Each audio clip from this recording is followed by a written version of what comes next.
Most people get this wrong. They think passive income apps mean money magically appears while you do nothing. Here's the truth no one tells you. In 2026, passive income apps do exist, but only a few actually work, and even fewer truly run on autopilot without effort at the start.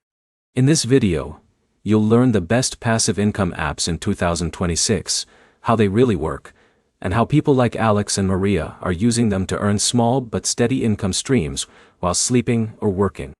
Let's get straight into it. First, you need to understand what passive income apps really means. Most apps are not fully passive at the start. You either install something, upload content, or complete small tasks first. After that, income becomes semi-passive or automated. Now here's where it gets interesting. The first category is bandwidth sharing apps. These apps pay you for sharing your unused internet connection. One example in this space is Honeygain. Once installed, it runs in the background and collects small earnings over time without active effort. But here's the problem most beginners face.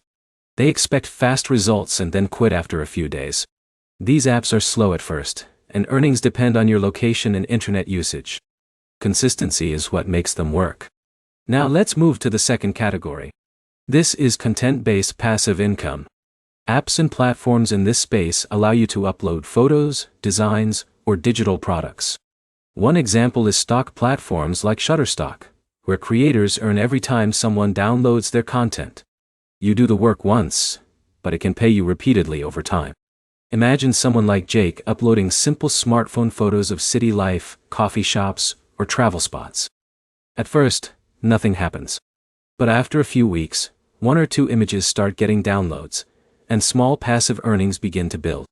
Now here's where it gets even more interesting. The third category is reward automation apps. These are apps that combine surveys, ads, and small tasks into semi-passive systems.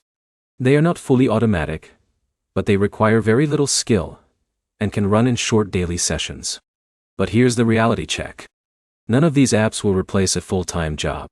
They are designed for side income, not financial independence. The real power comes when you combine multiple apps instead of relying on just one. So what actually works best in 2026? If you want true passive setup, bandwidth sharing apps are the closest option. If you want higher long-term potential, digital content platforms are stronger. And if you want quick small rewards, task-based apps can fill the gap.